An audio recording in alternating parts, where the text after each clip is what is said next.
quite sadly, very, very sadly. Thankfully, I don't exist within the hell that he lives within. It must be terrible to get up every morning and hope you've had an email or hope you've had a like on a page when you don't get one, and you just continue to pick on the same people because you've had a bad time over a property you've bought.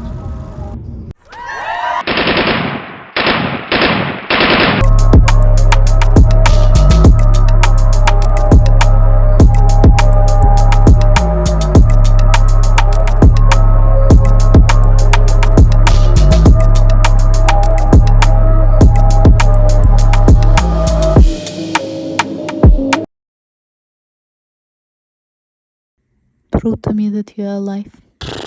This is crazy. Somebody's fabricated horrific noises. There you go. I'm not wasting my time speaking to absolute wastes of fresh air on telephones. People who go to their way to threaten people, threaten adults, threaten children, put people's lives at risk by insinuating nothing but lies for their own financial gain. But yet that person won't post this entire video online because that person won't even post the so-called people that recorded his downloaded sounds off the internet for himself and his wife's financial gain. So yeah, you carry on buying into it, guys. You carry on believing him and his darling wife. It's disgusting what they've done to people. Absolutely disgusting.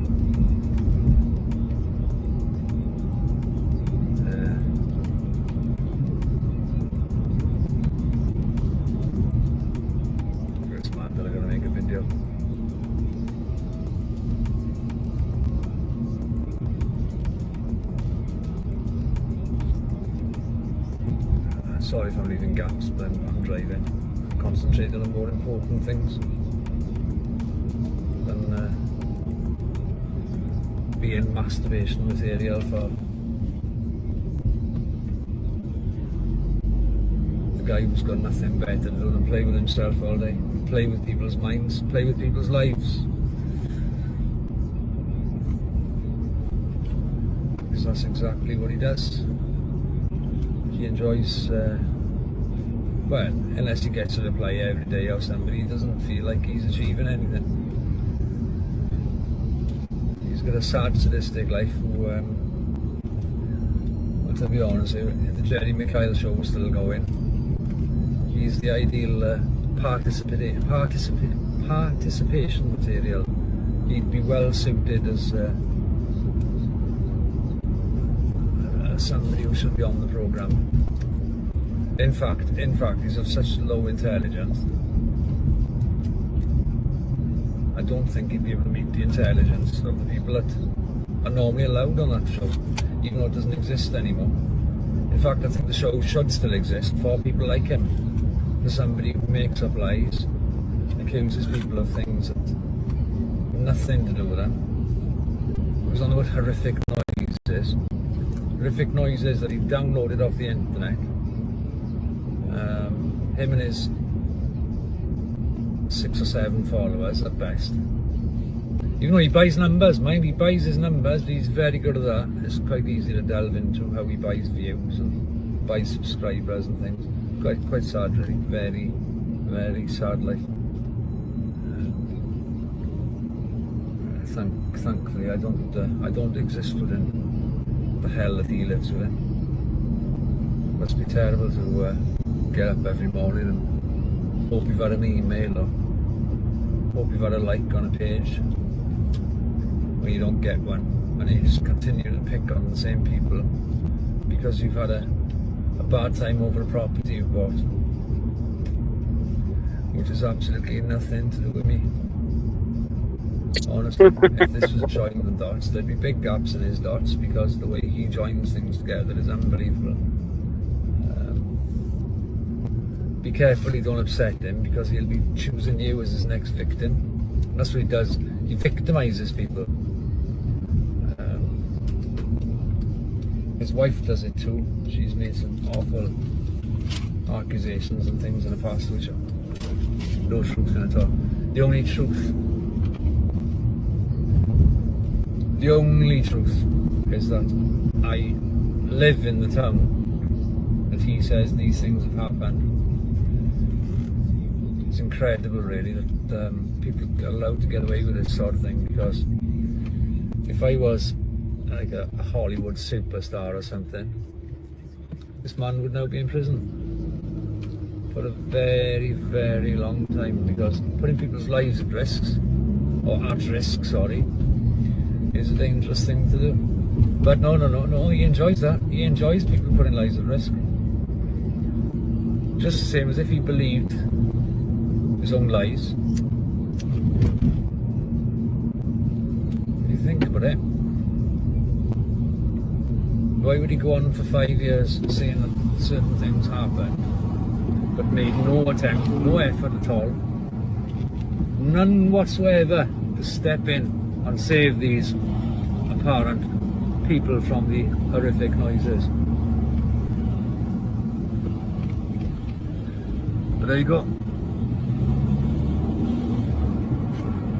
People who achieve nothing have got no work in them and just sitting on their asses all day with nothing better to do than play with their private parts. Have nothing better to do. They live in a blameless society, but blame everybody else when things go wrong for them. Everybody else is to blame. They're never to blame. He's the kind of guy, if his car broke down, it'd be somebody else's fault. If his house fell down, it's somebody else's fault. If a fuse blew in his house, it'd be somebody else's fault.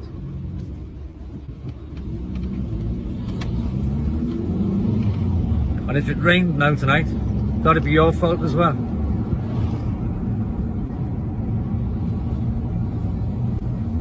Sick, sad individual.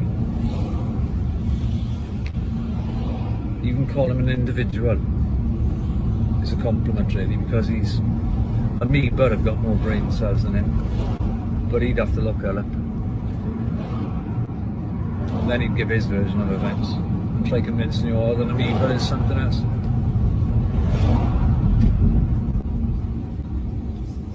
Anyway guys, horrific noises, yeah. You keep falling for his horrific noises, his downloaded horrific noises. Funny, he keeps changing names. 1 minute it's David, 1 minute it's this, 1 minute it's that. I'm surprised he hasn't mentioned Jimmy Savile yet, because he's mentioned Madeleine McCann. He's mentioned, who else has he mentioned? Fred West, wasn't he? Sick, sadistic, sad, and a waste of oxygen. There's no better way.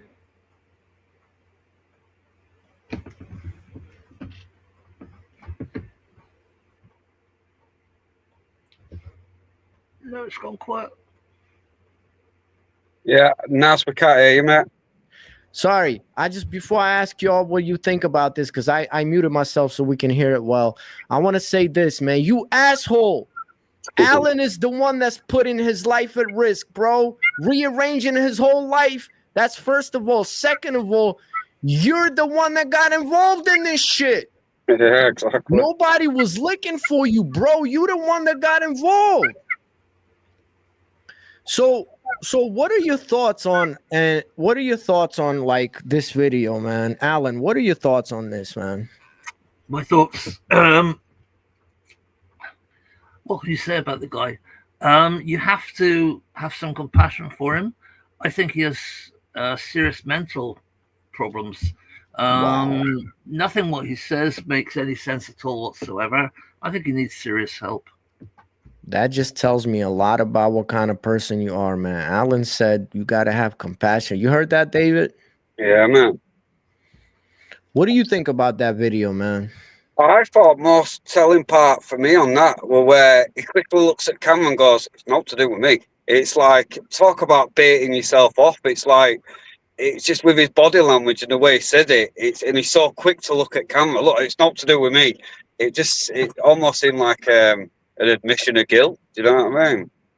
That's very telling, man. And again, like, bro, why would you get you're the one that got yourself involved, man. If you had nothing to do with this, why would you get yourself involved? Exactly, yeah. And the Listen, extent it's gone. listen, gentlemen, I gotta ask you to be excused. We're coming up on 2 hours. Yeah, I do apologize. I got something I going good, on man. in like 20 minutes. First of all, I want to say, and I do have one last question to both of you, but before we sign out, I want to say again, I can't thank you both enough, man, for being stand-up dudes, for being brave, for caring enough. Alan, I don't know how you haven't gone crazy yet, being involved with this for so long.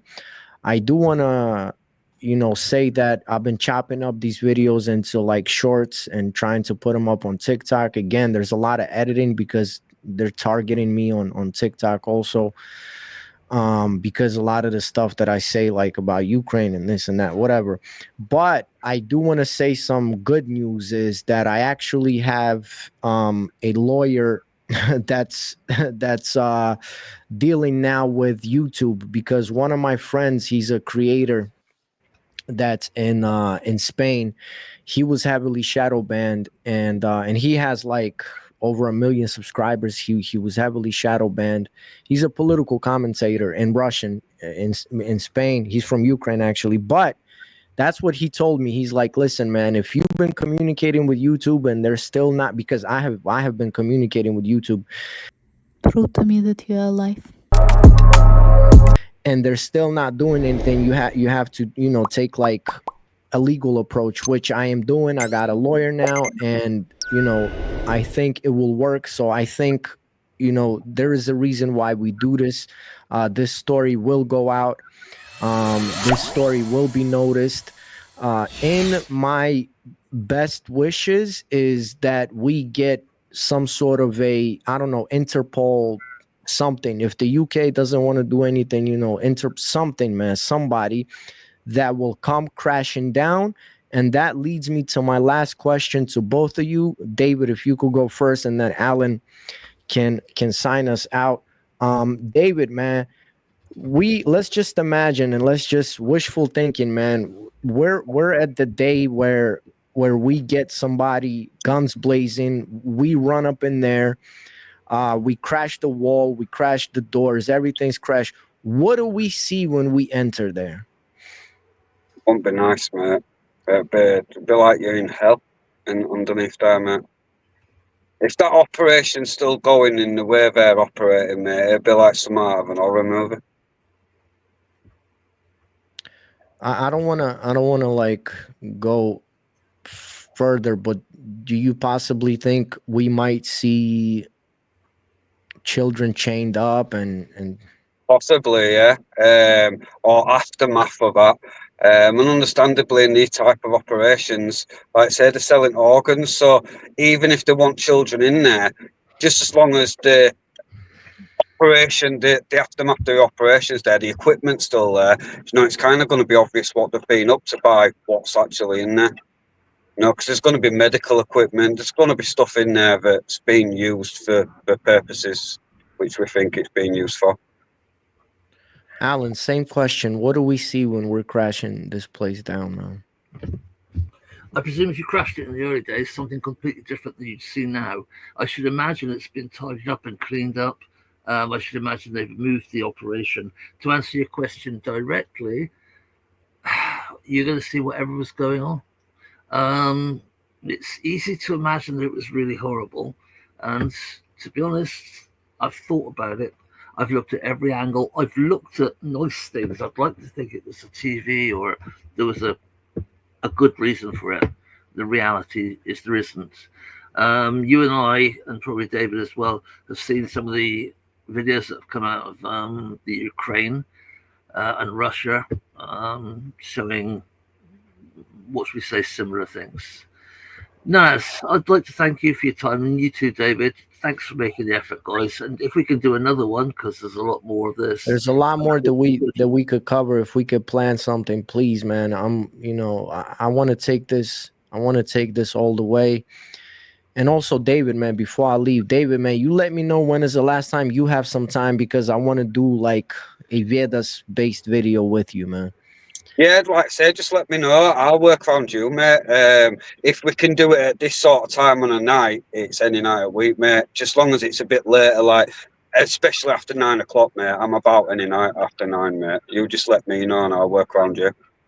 Listen, Alan. Because I've actually got something else to tell you about this, but I don't want really on record because it's not really. It isn't in. It's a little bit different, but you'll understand when I tell you.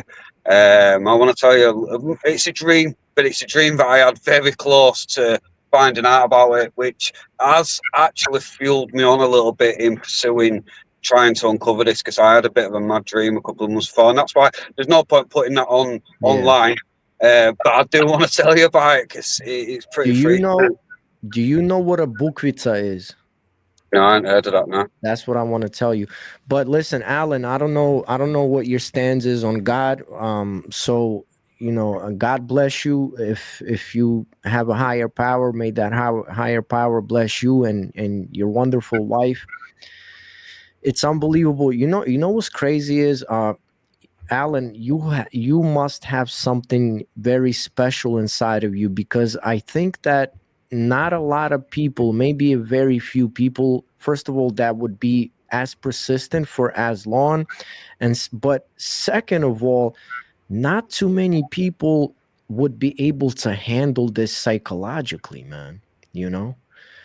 It's Yeah, there's quite a few people said that to me. Just to pick up on one point you made earlier on about Interpol. I've written to Interpol. I petitioned the one of the European courts.